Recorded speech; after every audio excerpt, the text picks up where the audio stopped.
Well, so from Canada, the president of the Harvey Locke Conservation, Harvey Locke, joins us now. Also vice chair for Nature Positive, the work at the WCPA, part of the International Union for the Conservation of Nature. You are an environmental activist. You are a globally recognized conservationist. You were talking with your conservationist lens, but you were sharing your perspective on accelerating the transition on the ground, on the panel at the forum today. And you were doing it with some of the mainstream corporate bankers. So you had the land banking group as well, you had a UN spokesperson. But what was your lens? What were you saying, Harvey? Well, I've become very interested in the challenge that we have environmental problems and we have economic issues. And one of the themes of the day has been the idea of connecting the dots. So what I spoke about is, what if we imagine connecting the dots differently than we've traditionally connected them? And so the idea is, okay, if you take the Amazon rainforest, many environmentally concerned people are very concerned that it survive, but it's disappearing. And that's a terrible environmental tragedy. But it also happens to be an economic tragedy. If you take a bigger view of how the Amazon rainforest functions, it actually generates rain that falls on itself in increasing quantities. And that rain also falls in the Rio de la Plata basin, which is one of the world's great agricultural breadbaskets, one of the great sources of food for the world. If that forest is cleared more than something like 20%, that mechanism of producing the rain, many scientists fear, will stop. If that happens, then the rainfall in the Rio de la Plata basin is seriously compromised. Huge agricultural problem, huge economic problem for the world. And so can we take a financial lens to that? And if we do, then you could imagine creating an insurance product that people could buy against that loss, but also some of the premium could go to preventing the loss by keeping the forest standing. So that's what I mean by reconnecting the dots. Like, typically we'd say the environment requires more funding in the Amazon, and then there's agriculture, and they're not really connected. What I was talking about today is they're actually very connected, and seeing that connection clearly as a biophysical matter allows you to then reimagining how you might financialize some kind of a solution to that beyond the traditional environment needs money, because all governments are pleading poverty and other priorities right now, which is not difficult to understand given the state of the world on other issues. Right. I mean, you can connect the dots by saying, no fuel, no fertilizers, no food. I mean, we're looking at planting season. We're sitting in Brussels in Europe here today. I mean, that is a concern. Michael Wirtz talked about connecting the dots in his inspirational talk this morning. Well, actually, yeah, exactly. And if you look at, so think through what happens if agriculture collapses in the Rio de la Plata basin. You have tens of millions of people who don't have food. Their government's economies are so badly battered that they can't do anything about that. So where do those people go? They're going to go somewhere to eat. And then if you look through, like, who buys that food? Well, a primary buyer of that food is China. And we talk about food price shocks or fertilizer price shocks, but there's a difference between a food shock and an absolute supply problem. And an absolute supply problem is a very serious problem for the Chinese, because they're net importers of food. So then what happens? So you can imagine the knock-on effects of having this happen, and at the root of it is an environmental problem, which is you're clearing too much of the Amazon forest, which is very inexpensive to keep standing relative to these horrific economic losses if agriculture collapses, and all the people invested in that agriculture, which is most of the big commercial enterprises in Europe that do investment would have a piece of that action somehow. They would be hurt. So you're just trying to reimagine the ecosystem of how you, so the way I was sort of gesturing is, instead of thinking of it like this, we think about it like this.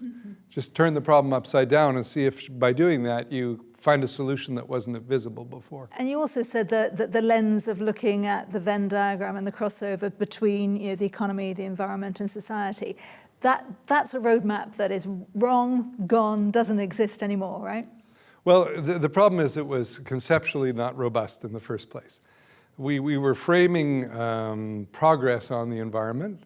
Now remember, our trajectory has been, at one point, the environment, there weren't even environment departments in governments until the 1970s. So the environment externality, we just ignore it. Then we develop environment departments, environmental assessments, we do treaties, and then this idea of sustainable development comes up in the late 80s, and looking for the sweet spot in the Venn diagram between environment, society, and economy, and the enlightened one would search for that sweet spot.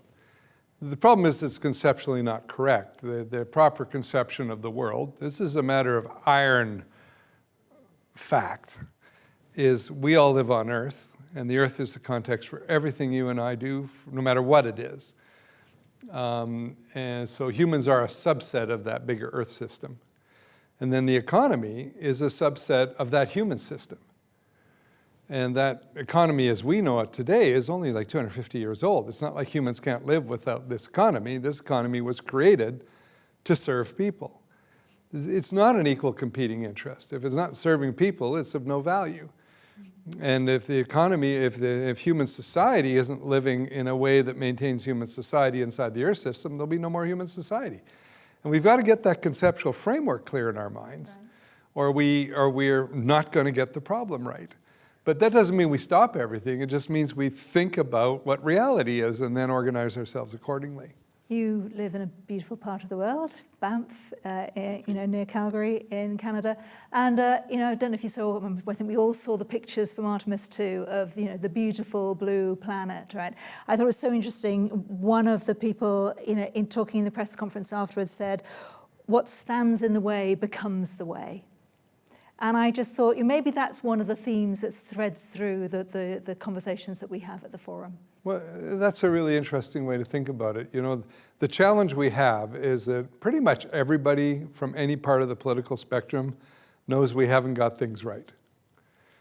So what does it look like to get it right is the fundamental conversation we need to have. And I think the Artemis 2 flight, when you see the pockmarked surface of a moon that has no life on it, and then you see this green-blue marble on the horizon that is where we live, and the only habitable place in the universe. And then you say, we're degrading that, and then some people say, well, then we can go to another planet if we ruin this one. Well, that's such a crazy idea. This one provides us with everything for free, and we're going to try to create those conditions artificially on Mars to perpetuate the humanity? It's so crazy.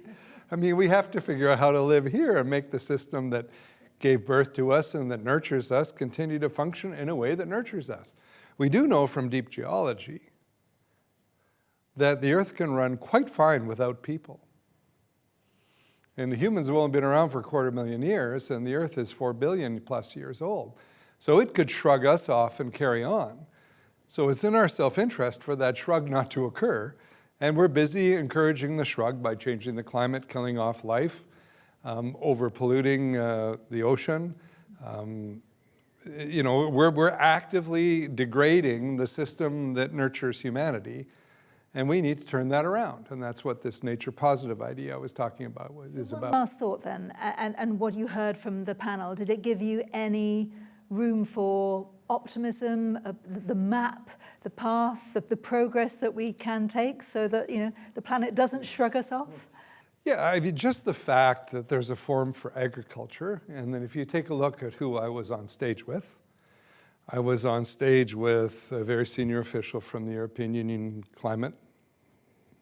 I was on the stage with the head of investments for Munich Re, on the stage with the Food and Agriculture Organization, and on the stage with a colleague at the Land Banking Group who also works on these questions of nature finance. So that wouldn't have been a panel conversation 20 years ago. We wouldn't even have been in the same room, let alone have the conversation. So just the fact that people are, okay, this stuff is somehow connected, we better be talking to each other, And we better be listening in new ways. And, there's kind of a facile thing about you just have to listen and it'll all be fine. You have to listen and hear. And then when you listen and hear, then you need to imagine how your needs and the speaker's needs could be met. But you have to be willing to say, so do we need to invent some other way for your needs and their needs to be met? And that, I think, is our moment. And I think the Forum for Agriculture is doing a great job of gathering people who at least are interested in initiating that conversation and having it. Well, it was fascinating to bring the voices together. Thank you so much for sharing your voice and your views. Harvey Locke, enjoy the rest of the forum. Thank you.